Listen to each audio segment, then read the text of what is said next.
And the countdown.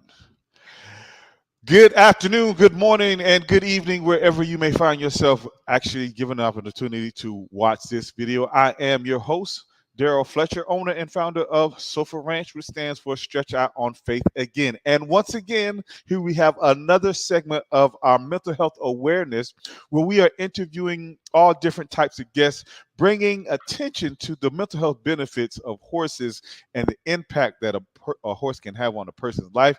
And today we have another special guest. This young lady, she is actually a volunteer here at Sofa Ranch, and she has been a horse person for a large portion of her life.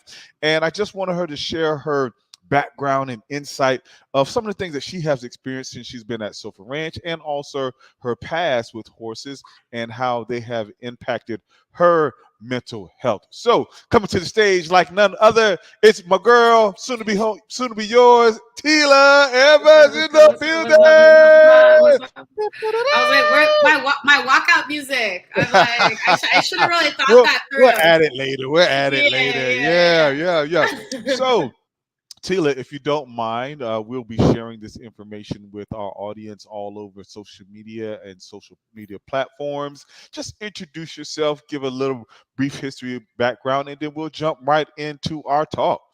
All right, sounds good. Also, like in this life or a past life, were you like a radio host or like a game show host? And if not, Uh, maybe consider it. That's all I have to say. I did do some TV back in the day, and we'll talk about that off camera. I was like, now I'm gonna Google that and be like, all right, where are you at? All right, yeah. How's it going, everyone? So just a little bit about me. So you'll see I am rocking a Georgia Bulldog shirt, but I have to be very upfront. I just moved to Georgia probably like 7 months ago, so I am from the West Coast, but trying to blend as much as I can. Uh, West so I'm Side. so I'm originally from Seattle, Washington, so Pacific Northwest, and I have 4 siblings. I grew up there for the majority of my life, but I just moved from Oakland, California, and I was there for about 10 years before I decided to come on to the South and experience there's a lot of differences. So I'm really getting familiar with those. So my work, like I went to like a liberal arts college, not any like fancy Ivy League or anything like that. I worked in food service for quite some time. And then I started my career in tech sales. So when you think about like the apps that you use on your phone, I'm part of like that business development strategy and like the sales part of that process. So that's a lot of like what I'm doing. Also, I'm very much into energy healing, energy works. I'm also certified in Reiki and going to continue that pathway for myself as I'm out here in Atlanta and meeting with other awesome nonprofits like SOFA.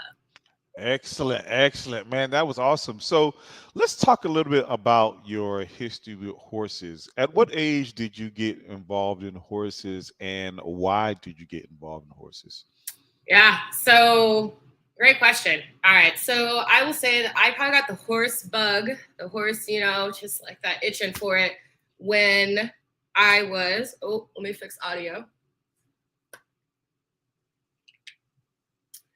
So I got it probably like when I was a kid. So when I was a kid, I had a ton of horse books. My cousin and I just remember like we would spend hours looking at these horse books, looking at different horse breeds, dreaming about like what our barns would look like. Like it was just, like you would expect from every like little kid. You're like really caught up in this idea of like the freedom that horses bring. They're powerful, they're majestic. Like I was so overtaken with this. And then kind of the reality of my situation really set in. And what I mean by that is that for my family, it wasn't an accessible opportunity for me to pursue horses in any kind of capacity, right? I mean, we were more focused on things like rent and food. And, that's what the priority had to be. So honestly, like it kind of just like I let that be dormant for a good portion of my life. And if I went on vacation or I went somewhere, like I always made it a point that I was going to go on like a trail ride. And so it actually wasn't until COVID that like really, I spent a lot of time with horses. So I think COVID was a time that, one, we also don't talk enough about lockdown and all that stuff. We just kind of like just glossed on past that. But it was also a period of time where I think myself and a lot of other people were reflecting on where we were spending our time and what we were giving our time to and what is actually important to us. And so while I was going through that process, I had two amazing friends that know I'm a horse girl at heart. And so for my birthday, they took me on a trail ride. Nothing special, just went on a trail ride. And right, I'm in this period of like reflecting about what's making me happy. And when I was on that horse, like I just felt joy. I just felt joy. And I noticed that feeling of being free. And when we weren't running or galloping, that's what it meant, but it just felt like they just tapped into that like childhood joy. And after that moment, I was like, you know what? Like, why would I not pursue something that makes me feel this way? And so I'm in California at this time, and I start looking up Black-owned barns. And for folks that aren't as familiar with the equestrian world, it is a heavily white-dominated space. There's not a lot of POC owned barns around, well, especially for California. And that's how I happened upon Brianna Noble's barn. So folks have probably seen her doing the Oakland protest where she's on the horse, with their fist up. Mm-hmm. So I reached out to her and I found her barn that was then Mulatto Meadows and now has been rebranded to Urban Cowgirl Ranch. And I just volunteered there probably for like 5 months, 6 days a week for 8 hours a day. Wow. I learned everything I could about horses. We taught young kids who had never seen horses before. And it was absolutely incredible. So that's how it started. And then I couldn't stop.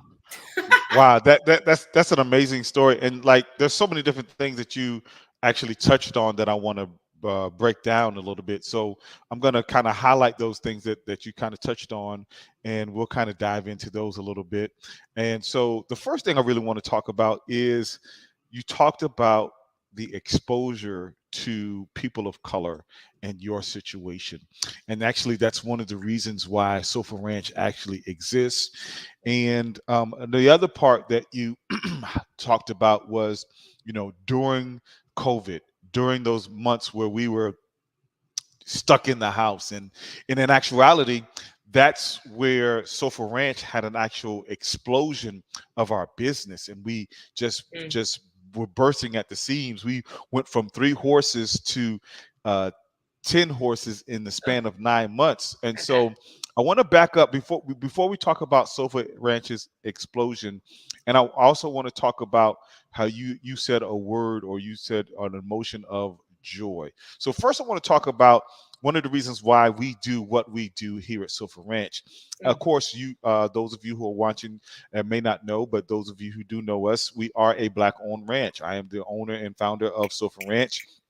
And our particular goal is to expose as many people of color to the healing power and the healing benefits of horses. And so with that, we want to just impact the community. And it's so important. Not a lot of people, when it comes to the minority background or the minority community, they only know horses for one or two things.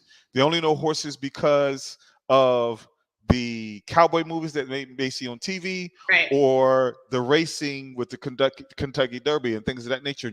And that's all they know about the horses. And then they may see horses on social media or TV, and they sees the horse acting crazy and they kick. And so therefore there's a fear that is instilled or germinated or planted in that particular person's heart and mind. And so one of the first things that people come out here to one of the first things people say when they come out to Sofa Ranch is, does this horse kick? And so that seed has been planted, and because that seed has been planted, it's now germinating a sense of fear. And they really don't know about the benefits of horses, the mental health benefits of horses, the emotional health of benefits of horses, the physical health of benefits of horses. And so there's so many different benefits to being around horses. And and all these different things. Talk to us a little bit about some of the experiences that you have had since you've been working around and volunteering at SOFA. Yeah, that was really big. I mean, I also just want to like touch on something that you brought up too around people's, fear or just like their experiences and with horses before they get there. I mean, I think especially when you think about the POC community being, starting to work with horses, I think it's also important to recognize the historical context of how horses were used, right? Mm-hmm. They can't gloss over the fact of like how they were a part of like really of violence against Black and brown bodies, right? Mm-hmm. And how that lives in people through like generational trauma. Also, if you grow up in a time where people are constantly telling you like, hey, no, this isn't for you, right? Mm-hmm. You start to believe those things. And so I also think it's really powerful that we're helping to introduce people in a safe environment to horses so they can experience that magic because they've had this more negative context as they've known horses. So correct. Just wanted to put that part out there. And then at the ranch in particular, the big thing that just like goes into my mind is representation matters. Yeah. Like all of the time. Like seeing people in spaces where you haven't seen them before, like those things subconsciously help to tell you that like, yes, you can do those things too, if that is where your heart is bringing you. Mm-hmm. And I imagine a world of like, what would have been like if I would have seen more Black equestrians growing up, right? Or more people in the horse community telling me about their story and like how they actually got into the world and how they, carved that place for themselves. And so being at the ranch, like I think about the representation and one thing in particular, and it may seem like small, but it's really not. So I'll start this with like an experience I had, which is when I was in California and I was at an English barn, loved the barn, everyone was really great. I got box braids. And for folks that aren't familiar with like English, right? So it's like, think about like dressage or jumping, right? So you see people with the breeches, you see them with their helmets. So your helmet fits really snug on your head, right? Because, right, if you have any injuries, you fall, you want to make sure things are too loose up there. So when I got box braids, that made me unable to even use my helmet, right? Like that wasn't even something that I was like, all right, cool, I'm out of luck. And also those helmets are not cheap.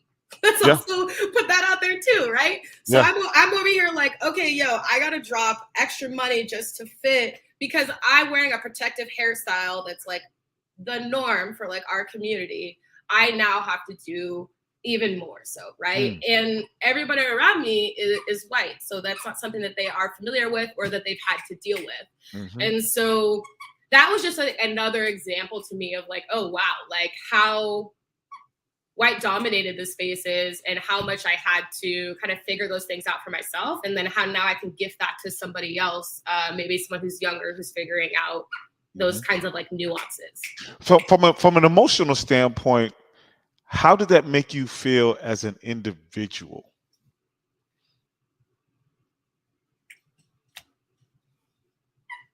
I mean, it made me feel like, that's a good question. I mean, you definitely feel other. You feel like you're inconveniencing people. You feel a little bit of shame. You're like, oh crap, like I did this, so that means, like my trainer at the time literally was like, yeah, you should think about if you want to be doing braids because that's going to impact your ability to ride. Wow. So and the thing about it is you're just showing up as you, and you're not doing anything extra, as you, but because of the space, it can create that tension and create that uncomfortableness. And sometimes as we go into those spaces, like I said, for heavily dominated arena, which is equine assisted therapy or equine assisted training. And so even in my class that I received my certification, I was the only male, and I was the only person of color in my class. And so for me, it gave me a sense of pride. It gave me a sense of I'm supposed to be here. And because I'm supposed to be here, that pride, and it also gave me a sense of being resilient, because at the end of the day, many times in times past, those type of situations would push someone away. Mm-hmm. And so, it gave me the sense of pride to be resilient, because I'm supposed to be here. Because another thing that you mentioned was about representation. And so, uh, I our ranch was featured in by an influencer on social media, and then someone came and made the comment. They said, "How would you feel if we just said white only barn or white only Mm. ranch?" And Yep. I said to and normally I don't respond to stuff like that, because I just Yeah. really try to let it slide, and they're like, no, I Trap. don't want to even address their ignorance. Yep. But at the same time, I had to respond. I said, no one said that we were black only. We said that we were black owned. And Mm-hmm. there's a difference. And I mentioned the fact that there's not a lot of representation of people of color Mm-hmm. in that space. So when we see someone that is in that space, there is a sense of pride. There is a sense of Yep. inspiration, so that we can say, you know what? It's important for our next generation to know that they can do the very same thing. Not everybody's going to be a doctor. Not everybody's going to be a lawyer. Not Yep. everybody's going to be, an engineer. Some Mm-hmm. people just say, you know what, I like working with my hands. I like animals. And so this will give that person the space and even the capacity to say, that's something that I can pursue.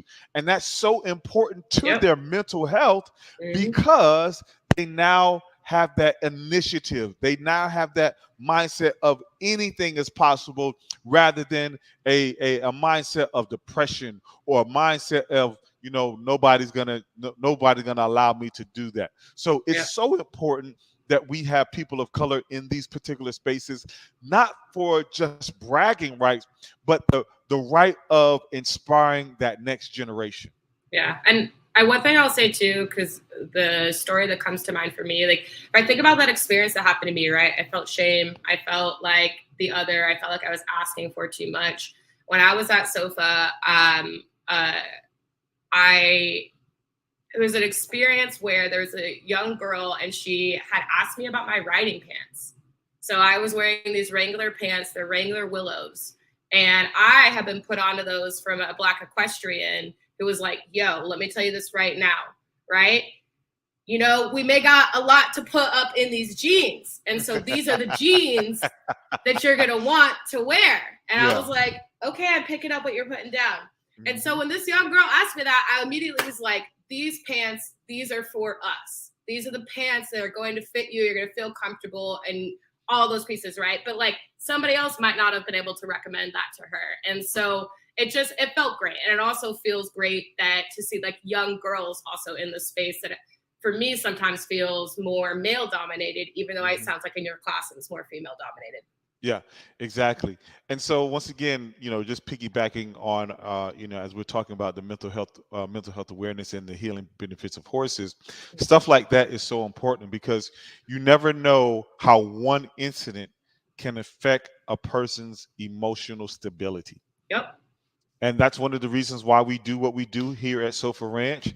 And I want to go back to one of the things that you talk about in regards to, some of your experiences. So you have basically hit the ground running coming over at Sofa Ranch. And so you text me the other day and saying, hey, this really feels like home, being around the horses in the ranch. How is that? How important is that for your mental health? Because you're in a transition. You're in a stage where you not only move from a state to another state, you move from one coast to another coast, to a whole nother culture, to another culture. How important is it to being around the horses is important for your mental health and mental state? Yeah, that's a really big one. And part of me doesn't even fully know all of the things that working with horses is doing for me. I think there's definitely going to become a moment where little realizations are going to come to me of like what working with horses has done. So I would say a couple things. Like, one is that, like, in this day and age, there's so much information, there's so much like intaking, right? You are just constantly bombarded with information, which is pros and cons, right? And for me, it was creating a lot of anxiety, right? I like found myself like scrolling on Instagram a little bit too much, thinking about all that other people are doing. And it started making me think about, like, okay, like, what am I doing? Reflecting on my past. Everyone's doing a lot of trauma work right now, right? So you're thinking about your past, you're thinking about your future. That's where anxiety sets in. When I'm out working with horses, there is no space for me to be thinking about anything else. Like, you have to be in the present moment. Yeah. You have to be in your physical body, right? Even Yeah. when I'm writing, you've seen it, I have a tendency to get in my head, and it's like, yo, just feel the thing and stop thinking about all the mechanics of it, right? And so working with horses helps me really feel centered, because I'm just focused in the present moment, and I can't be anxious when I'm thinking about just working with a horse. And then it also reminds me that when my mind takes over, to really just like let my body take over. Wow. And so goes back to like that feeling. Like, when I leave the barn, I feel at peace. Like, I'm literally about to go ride here right after this, because I'm feeling anxious today. I'm not feeling great. I'm not feeling that great. I texted the other barn and I was like, hey, can I come out and work your horses? Like, that's yeah. And that's so important, because it gives you the space to even it's such a unique thing that I share with people, because once again, we have limited awareness. People in our community typically have a limited awareness of the benefits of horses, but a horse can be so frustrating but so liberating at the same time. And when I was talking to one of our therapists the other day, they mentioned about co-regulating. With co-regulating, how you have to be able to regulate yourself in an effort to regulate the horse. And so, because horses are herd animals, they need that attention, they need that leader. And so many times when we're going out and we may have some issues with, that don't have anything to do with horses, it gets our mind from away from the problem, but it also gives us the space to say, okay, I represent the leader in this particular one-on-one relationship that I'm having with the horse. And so now I have to regulate my emotions in order to lead this horse. And we can put that same a context of when we're leading our everyday lives. Sometimes we have to co-regulate ourselves in order to be the manager, in order to be the employee, in order to be the husband, in order to be the wife, whatever the case may be where you may find yourself. But it teaches us how to regulate those emotions so that we can put our best foot forward, and not only putting our best foot forward, learning how to be aware of those emotions and work through those emotions. Because emotions, we said it in one of our presentations a couple of days ago, emotions are indicators, they are not dictators. And so it's so important that we have that indication of something needs to happen or something has happened. And so now we have to understand, how do I address what needs to happen or what has happened in order for me to be effective in this particular current situation. That's so good. I mean, so part of like the self work that I've been doing, and I've realized through working with horses, right? When you're talking about, you're like working through emotions, things that have happened. So I came out of a really toxic work situation for like the past year. I was belittled. I was like treated like a child. And during the time, I was like, yo, I know better. Like, this isn't bothering me, whatever. I feel like what's been happening for me for the past like 5 months is this process of like rebuilding my confidence. I've second guessed myself in a lot of different ways. And with being with horses, like, I have to be assertive. Like, I have to be confident, because like you said, they're herd animals, right? And so they follow that, they can feel that. And so, like, even things like fear, right? I mean, you've personally helped me in this, where if I, like galloping, I was like, dang, I'm going too fast. Like, I don't know. And like, sometimes you just need that person to be like, no, you got it. Just do it. Right. Yeah. And the thing about it is, I want to kind of share, the story that, so uh, Tila and I were riding two of the fastest horses on the ranch, and I was on the second fastest, and she was on the fastest. However, I would beat her every time because she was holding herself back. And when we're talking about mental health awareness, this wasn't necessarily a therapeutic session, but it is some of the lessons that you can actually walk away with once again while you're working with the horses. And so she felt the power of the horse, and she was like, "Oh my gosh, this horse is whoo!" And so, and then coming back, I said to her, "Don't fight the power, go with it, connect in it." And so it lends itself to a story where when I was riding this particular horse that kind of bucked everybody off, and the lesson that I learned from that particular situation was it's far easier and better to connect in a situation than it is to try to control in this situation, Mm. because the Hmm. horses physically are so much powerful or so much powerful than us. Yep. But if I find the way to operate in the flow, when we operate in the flow of things, it's so much more powerful. So, looking at your everyday life, it may be a situation of where you're thinking, well, I got this bill to pay, and I got this thing to do, and I got to do like this, and I got to switch like this, and you're stressed out. Take a step back and give yourself the opportunity to connect. Give yourself the opportunity to understand what may really need to happen in a situation, rather than trying to control the situation. Because if you try to control the situation may overwhelm you. But if you work within the situation or connect in the situation, now you have the capacity to understand what needs to happen, how it needs to happen, who needs to do it, and it gives you that mindfulness of the presence of all the power you possess. Because everything we need it is already possessed. It is on the inside of us. It just has to come out. It just has to germinate. So when we're looking at a seed that is in that we may hold in our hand, it could be a mustard seed, could be a lemon seed, a watermelon seed. From every fruit that has been produced, every tree that has been produced started in that seed. So with that, all like I have trees all over our property here, tall trees like 30, 40, 50, even 50 feet that are 50 feet high. That one tree used to be a seed, and everything that was in that seed, it possessed the power to grow. And it's the same thing with your mental health. It's the same thing with your life. It's the same thing with your success. Everything that you need for the things that you're trying to do are already possessed inside you. They need to be germinated, they need to be watered, and they need to be given the opportunity to grow. And so that's some of the things that we try to help people understand here at Sofa Ranch. You already have it. You already possess it. Yep. Just give yourself the opportunity and the space to grow. And we use horses in order to do that.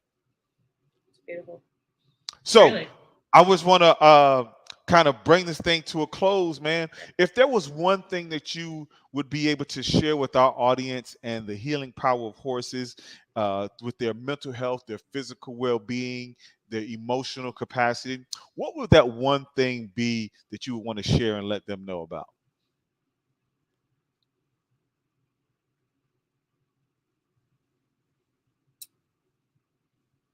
One, I think it's really important that you say the statement out loud to yourself that you are worth it and that you want to invest in yourself.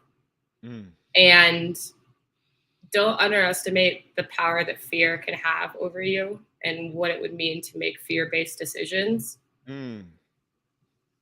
and how incredible it feels when you push past that point of fear and you get to the other side. And Like, you know what? That's so important because, like, for those of you who don't know or who have never been at Sofa Ranch, all our horses have inspirational and motivational names.